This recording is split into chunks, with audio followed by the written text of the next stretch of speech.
ایک عجیب مقدمہ حضرت عمر کے پاس آیا. حضرت عمر کہنے لگے میں اس کا فیصلہ ہی نہیں کر سکتا. مقدمہ عرض کروں آپ کی خدمت میں؟ دروشی پڑھیے ایک دفعہ بلند آواز.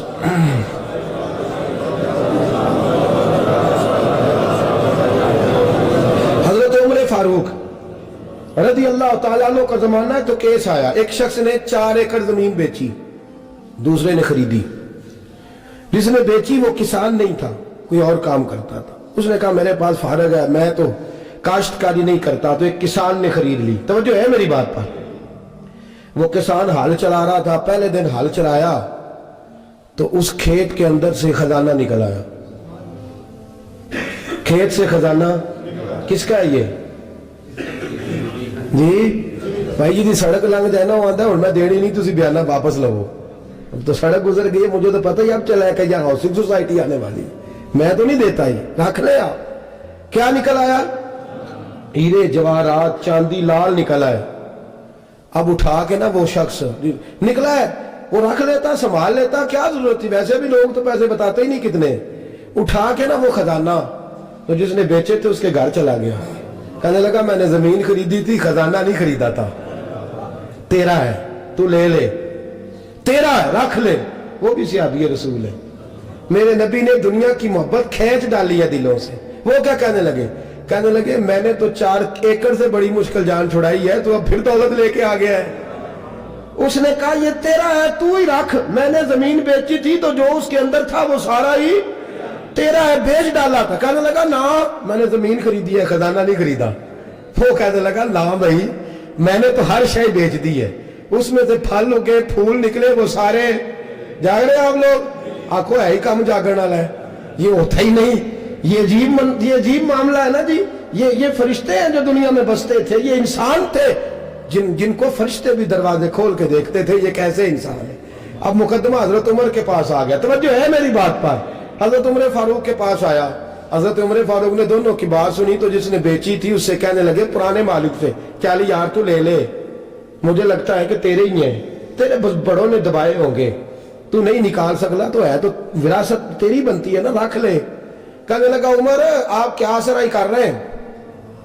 اگر یہ بات غلط ثابت ہو گئی اور قیامت میں مجھے اس خزانے کا حساب دینا پڑا تو آپ میرے ساتھ اٹھیں گے نا, میرا بوجھ اٹھائیں گے نا؟ حضرت عمر کہنے لگے جی میں کوئی نہیں اٹھاتا, میں تیرا بوجھ. اب وہ جس کو بیچا تھا حضرت عمر کہنے لگے بھائی اس نے تو تجھے دے دیا تھا, اب تیرا ہے تو رکھ لے. کہنے لگا عمر آپ قیاس کر رہے ہیں, آپ قیاس کر رہے ہیں, اگر قیامت والے دن میں پھنس گیا تو میں آپ کا نام لے لوں اللہ کی بارگاہ میں؟ حضرت فاروق اعظم نے نا سر پکڑ لیا, فرمایا میں فیصلہ ہی نہیں کرتا, تم حضرت ابی بن کعب کے پاس جاؤ رضی اللہ ہو. حضرت ابی بن کعب کے پاس آئے اور آ کے ان دونوں نے کہا حضرت جی ہمارا ایک کیس الجھ گیا ہے. فرمایا وہ کیا؟ صحابہ وہ صحابہ تھے جن کی ہر صبح عید ہوتی تھی, خدا کا قرب حاصل تھا, نبی کی دید ہوتی تھی. حضرت ہمارا کیس الجھ گیا ہے, حضرت عمر سے فیصلہ نہیں ہوا, آپ مہربانی. فرمانے لگے وہ کون سا کیس ہے جو عمر فاروق سے فیصلہ نہیں ہوا؟ وہ کون سا کیس ہے؟ کہ حضرت جی یہ معاملہ ہے. توجہ ہے میری بات پر. یہ والا معاملہ ہے کہ اس نے بیچی ہے جگہ, میں نے خریدی ہے, اب خزانہ نکل آیا, میں کہتا ہوں تیرا ہے, یہ کہتا ہے نہیں تیرا, میرا میری نہیں. جی یہ کون سا دور ہے؟ بولے نا وہ کون سا دور تھا؟ خیر الناس من ينفع الناس, لوگوں میں بہتر وہ جو لوگوں کے لیے نفع بخش. یہ کہتا ہے خزانہ تیرا ہے, میں کہتا ہوں نہیں, تو کون سا دور ہو گیا؟ تیرا تیری کا. حضرت سیدنا ابی بن کعب رضی اللہ تعالیٰ عنہ نے سر جھکا لیا. کہنے لگے میں فیصلہ کیا کروں, میں بہت بڑا قاضی ہوں پر یہاں میں بھی الجھ گیا ہوں. اب فیصلہ سنو, خوبصورت فیصلہ. حضرت ابی بن کعب اس سے پوچھتے ہیں بیچنے والے سے تیرے بچے کتنے؟ کہنے لگا جوان بیٹا ہے.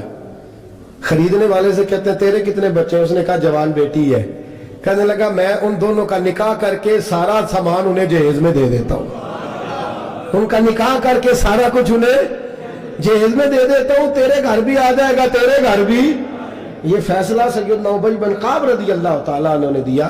لوگ رو رہے تھے, کہہ رہے تھے کیا بات ہے اس فیصلے کی, کیا بات. ایک نوجوان تھا مینا کے بازار میں, دوڑا جا رہا ہے, تو ایک بابا جی اس کو ملے, بزرگ.